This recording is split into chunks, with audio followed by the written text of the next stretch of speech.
A 63% drop in viewership.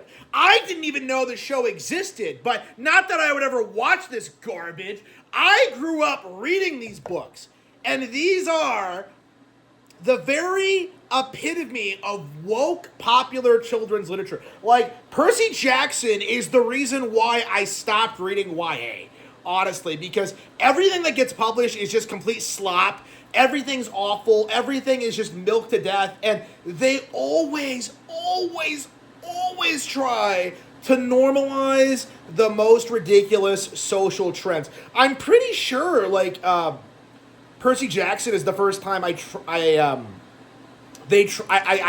saw an author trying to push the idea of, like, non-binaryism, or like trying to push like gay characters in a series. Dropped instantly, and I haven't really heard about it in years. I'm sure there are still like people picking these up, people who are reading them, but like there's no denying that like there was this massive, gigantic like fall off in relevancy. Like, this isn't something that like people can argue is like as good or better than Harry Potter anymore. Like, it's very, very interesting to see like something like this, which is I would argue like the woke Harry Potter, where it follows like the same general template of like the kids with magical powers like going on an adventure. Like, it's very interesting like to see how like Harry Potter is very much rooted in traditionalism and like Christian values and like white British culture, and how like unbelievably based it is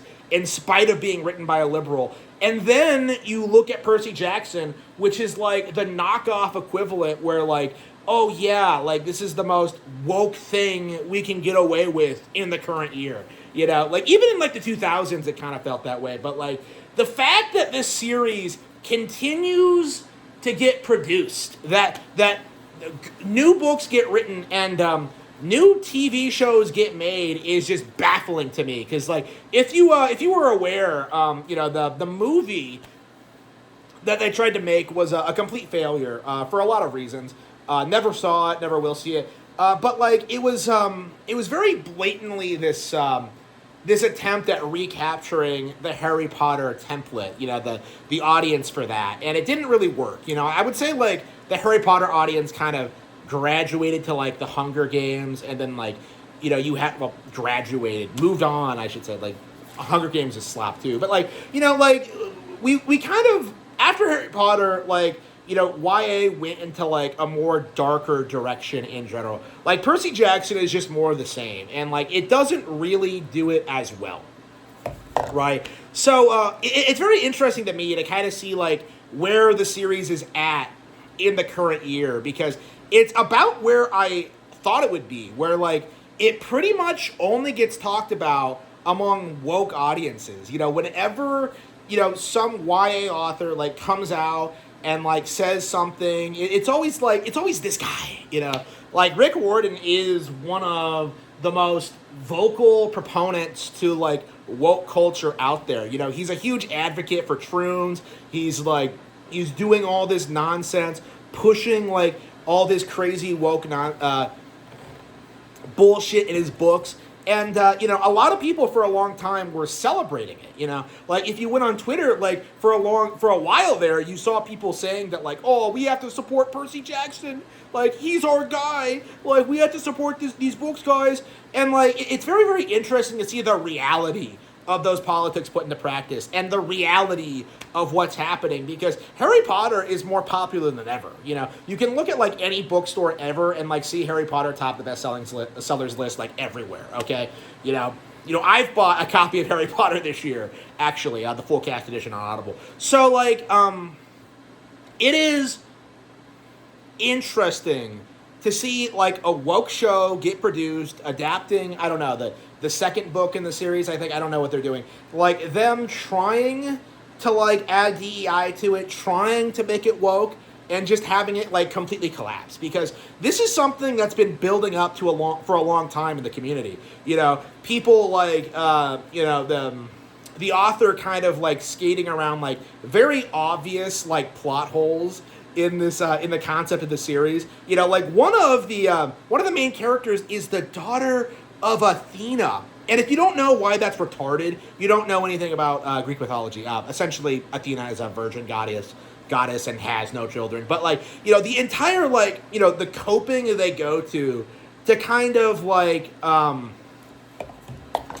bend over backwards to justify certain things, like the way they try and and push certain narratives and certain ideas, specifically, it's embarrassing, and that was true for the original books too. But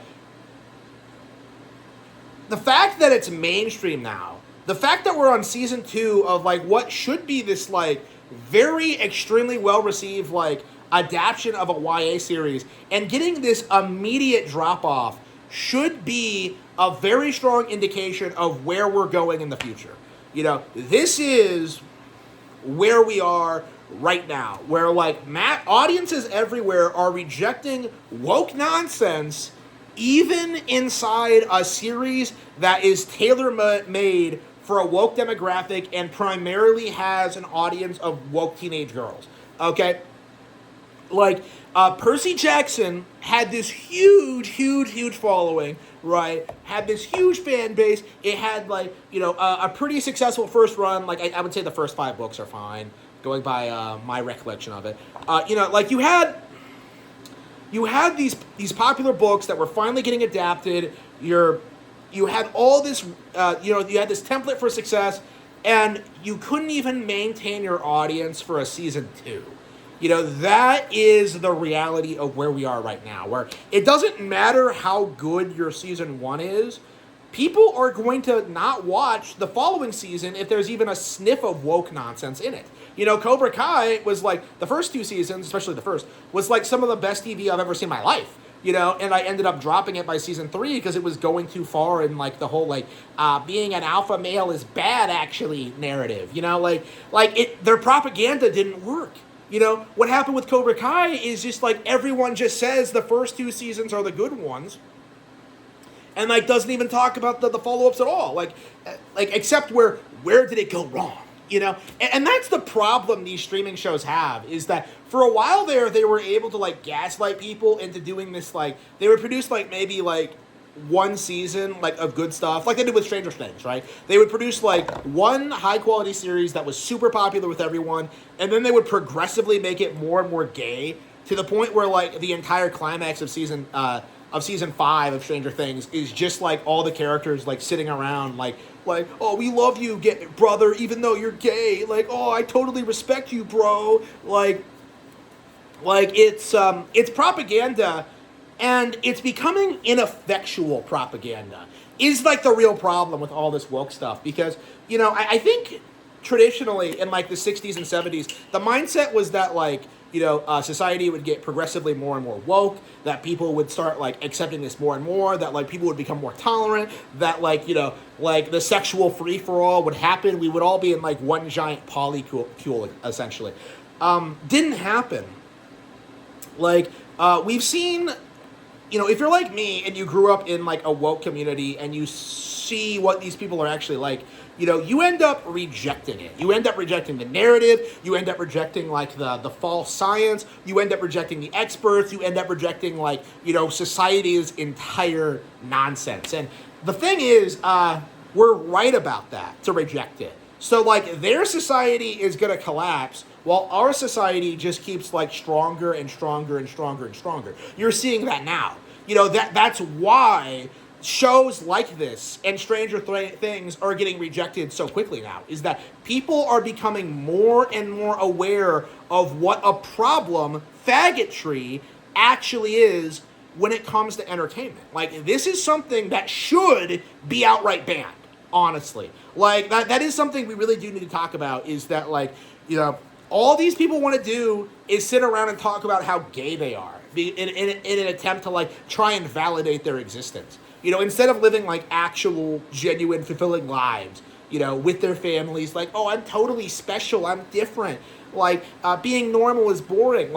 You have to look these people dead in the eye and call them for what they are. You have to tell them that what they're doing is wrong, and that everyone is going to reject it. And that's what we're seeing now. We are seeing an end to the woke streaming culture. Nobody is going to watch these kind of bullshit shows going forward. I would not be surprised if, there never is another Stranger Things, because Stranger Things first came out during that period just before woke culture became, this ubiquitous thing, before everyone was aware of what it was. Season 5 came out when, the backlash to it was full swing. There's never again going to be a show that gets that much kind of trajectory. That's why, no other show like it has taken off in the past several years. All the attempts at, making a new Stranger Things have just kind of fallen flat on their faces. And we're going to see a lot more of that going forward, I think. Is that this is, how the beginning of the end for, woke culture and entertainment, is that, the audience is just straight up rejecting all of this nonsense. You were going to see a lot of people start normalizing not finishing shows the instant that this stuff kind of happens. It's going to be a cultural thing for Americans, you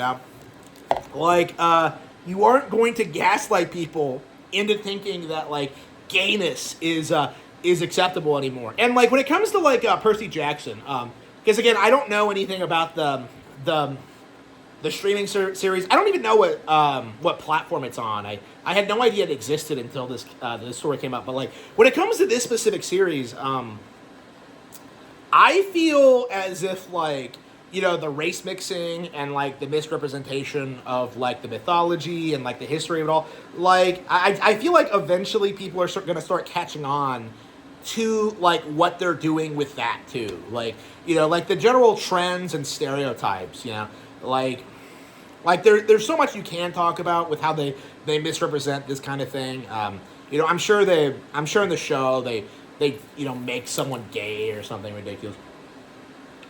It's something that really should be rejected by everyone. It's something that we, as, Americans and as, the new right, really need to reject. Is that, reject every streaming series going forward.